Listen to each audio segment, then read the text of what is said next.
True North is a process of shedding all of that and starting to do the healing work that allows you to not be in that survival mode, not just be adapting, but truly connected to that essence of who you are, which is unique to you. And it's your birthright to be able to shine from that place.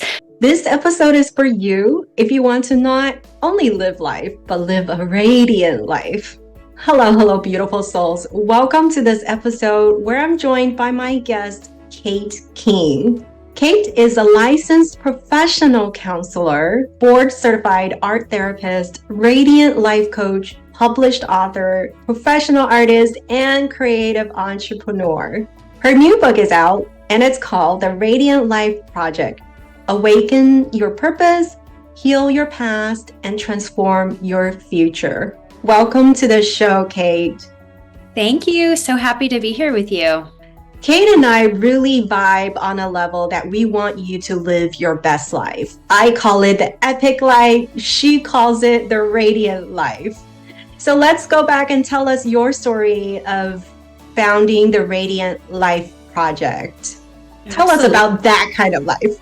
Yeah. So I haven't always known a radiant life. For a really long time, I was operating in a trauma response and just living with a really low, dim inner pilot light that had me kind of operating on autopilot in my relationships, in my work, even in the way that I connected with my loved ones and myself. And it landed me in a really deep state of burnout where I had an opportunity to take a sabbatical from work and do a deep self-reflection. And during that time, I asked myself, what's missing? What's wrong? Why am I behaving this way? Why on my growth journey am I being faced with this burnout? And because I walk this talk and I practice everything I teach, I did a really deep inner transformational process with myself during that time. And I was able to really get honest about places in my life where I wasn't showing up authentically, where I wasn't operating with the highest integrity. And I was able to rectify those situations, make some massive changes, as well as some little tweaks and pivots.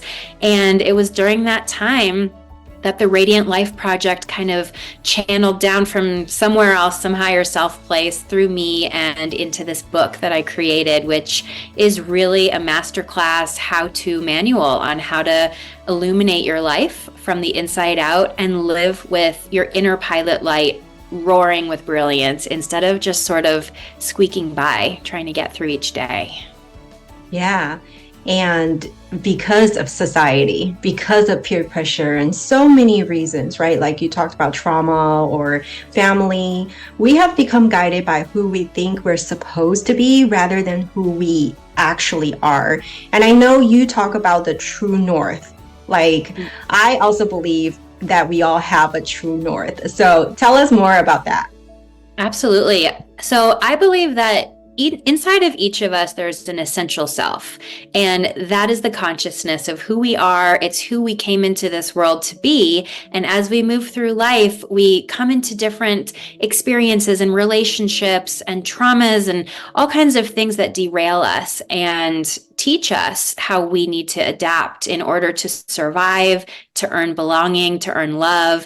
And so coming back into contact with True North is a process of shedding all of that and starting to do the healing work that allows you to not be in that survival mode, not just be adapting, but truly connected to that essence of who you are, which is unique to you. And it's your birthright to be able to shine from that place. So if you're living under an autopilot setting or under the expectations of other people, you're sort of operating by their true north, assuming that that's even where they're connected to, and you're not connecting to your own. So this work is really about finding your own true north and learning how to trust it in a connection of mind and body so that you can source from your internal self and have a deep sense of trust with the decisions that present and how you choose to navigate them in your day-to-day life in large ways and small.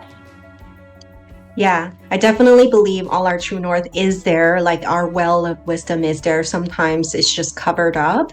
But I think it becomes really tricky. Like sometimes we're not sure if it's a tricky alignment or if it's a real alignment. What's your perspective on that? Yes, so that's where trust comes in. If you don't trust yourself and if you don't have a deep connection with your own true north, you will be very malleable, very influenceable. People will be able to sort of play with your mind and convince you into things that later on you wonder, why did I do that? Or wow, that felt really disingenuous to me. So I think it's really about identifying the edges between what's mine and what's not mine, who I am and who I'm not. And that can be as simple as just starting in your journal with lists of like, what do I know for sure about me and who I am and what I care about? And even if it's a list of 5 things, like I love nature, or writing is a good expressive medium for me, or I'm attracted to this specific type of friend, those are things you know for sure. And those can be like anchors that help to connect you to your true north. And as long as you're anchored in the things that feel like a true full body yes, and that includes body sensations of lightness or joy or sort of excitement and good butterflies, and that helps you move towards that yes and away from the heaviness or like the lethargy or fatigue that might come with a full body no, then you can pivot in new ways and you can find more of those anchors that you know for sure are a yes for you and are pointing you toward north. Beautifully said. I think we all have to have our anchoring methodologies, and it could be different for some of us, right? What do you do to keep yourself grounded? Because only when we are grounded and anchored can we have the energy and availability to trust ourselves. For sure. So I don't think you can be anchored if you're not embodied, which means really present in your body with the sensations and the experience of the moment. And that doesn't mean that your mind can't be sort of operating in tandem with the body. That's the ideal, right? Is that we have a mind, body, heart, soul alignment. But at the very least, we need the mind and body to be bridged. Because if you're only operating from the mind, like so many people in Western society do, then you're not connected when your body is saying no or feeling tense, or if you have insomnia at night and you can't rest, your nervous system is a wreck, right? That would be your body communicating no. And the body doesn't know how to lie. Like the mind, it can kind of spin stories and narratives that can get you confused, but the body doesn't do that. So when you're grounded in your body and you can feel those no sensations, whether it's tightness or exhaustion or any of these things, then you're much more likely to be able to pivot in those little situations to come back into that grounded experience. And so many people use nature for grounding, and even just taking off your shoes and socks and going and standing in the grass or the dirt. There are other good sensory experiences that can bring you into embodiment, using your sense of smell by lighting a candle or using essential oils, using taste by eating something sour or spicy. Even just holding an ice cube for 10 seconds can really bring you back into your body and help with grounding. Yes, yes. And I talk about really taking the time to make reflections and journals and all that stuff in my teaching. For you, how do you have your client connect with themselves, their innermost self? With what type of thought-provoking questions do you ask your clients? Well, I offer art therapy as one option. And so even if someone doesn't identify as an artist, which so many people don't, and you don't need to be an artist to be expressive, we're all born expressive. So I like to offer people art as a medium to just begin with, and just taking the pressure off that it needs to be beautiful or frameable, just thinking of it as expressive. So I might ask someone the question of, if you could just choose a color that represents what it's like to be you right now, what would that be? And if that color could make a line that feels like your mood, would it be sharp and jagged? Would it be smooth and flowing? And then they start to get into sort of that tool set of how to use art. You can do the same with writing too. It can just be choose one word that identifies what it's like to be you right now. And you start with that one word, and then maybe the prompt would be go with some free-flowing creative expression. Don't lift your pen from the page for 2 minutes, and just write with that word as your prompt. things like that. Just starting very simple and then allowing people to build. Yes, so much is in that. I love art myself. We are all creatives. As long as you open your eyes, you are creating your day, you're creating your life, you're creative, and you are creating art. So you can totally do that. Absolutely. And if someone identifies as being more musical, they can do it with sound, with their voice. They can just start humming a tune that represents how they feel in that moment. If it's low, if it's high, if it feels like broken beats or steady, that can really just start to connect you with this moment and how I am existing within it. So it can be visual, auditory, experiential in any real way. Yes, awesome. So we're adding these little habits, and these little habits add up to your radiant life. Also, I think we need to identify and really heal the unhealthy habits, right? So how do you identify unhealthy or, even generational patterns from your life? Well, most people can tell you right off the bat what's not working for them. And it's likely what brought them into therapy or coaching in the first place. So if you just say, what in your life is not working for you, or in what experiences of your life do you feel most negative or least lit up? People will probably have a good sense for where to begin. And when it comes to generational patterns, I think it's easy to look through the ancestry and the family system. And I can just ask somebody, what's something that your family does that you notice you do as well that's just really not working for you? And it's always so incredible how connected people are to their truth when you ask simple questions like that. And it might be something that seems small. It might be something like, oh, well, we're really focused on external appearances in our family, for example. And that's a portal that allows for deeper exploration. Like, okay, so why do you think an external appearance is so much more dominant or important than the internal flame? And then it can just start a conversation around the why and what's it protecting us from and how might it be functioning to keep us adapting or surviving in our daily life. And from there on, it becomes kind of an exciting rabbit hole of discovery. Yeah, I think you are right, Kate. A lot of people know. And a lot of people say they know, but they're not doing anything about it, because actually the knowing part, the part that needs to be changed, that part might hurt.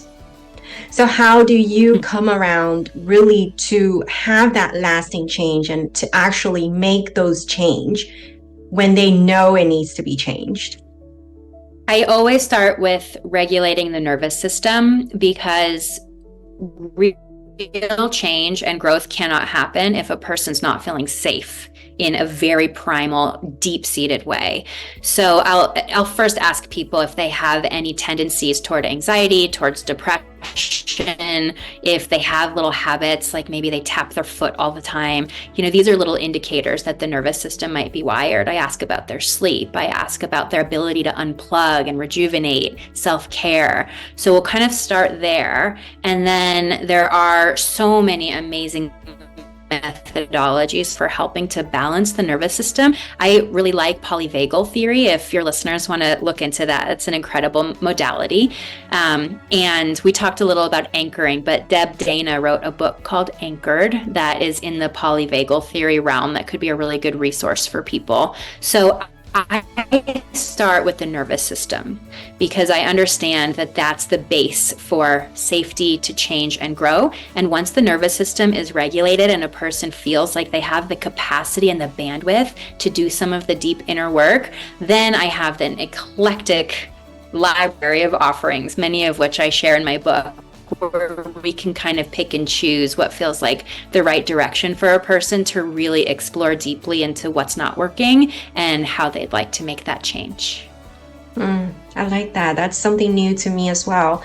But I think it's really important to be intentional about that change. Absolutely. Yeah. And I think being intentional on many different levels too. So understanding in your mind why you want to make the change. And then when you go about starting to implement the change, being really conscious about how it's working for you, because there's many different ways to achieve a certain outcome. And so if, for example, you're working on increasing self-esteem, maybe you try one thing and it kind of works, but it doesn't feel great. It's okay, just try another thing. And that's where coaches and therapists and support groups come in really handy, is they can help to resource for you, and they can also build a really safe container for you to process your experience so you don't feel alone. Beautiful. So living towards your own radiant life, is there a favorite quote that you go by that has helped you live that life? Yeah, so I've got one here on my desk that it's in this world of sort of influencers and social media and people who are trying to, make an impact, but sometimes the ego gets in the way. So the quote that I like from Lady Gaga is, "I didn't do it for the fame, I did it for the impact." Yes, yes. So much yes in that. Beautiful. So where else can we find you? The hub for all my work is theradiantlifeproject.com, and I'm on all the social media sites at the handle The Radiant Life Project. I'd love to connect and communicate with my audience, so feel free to be in touch, and I'm just grateful to have the conversation. Beautiful. Thank you. Thank you.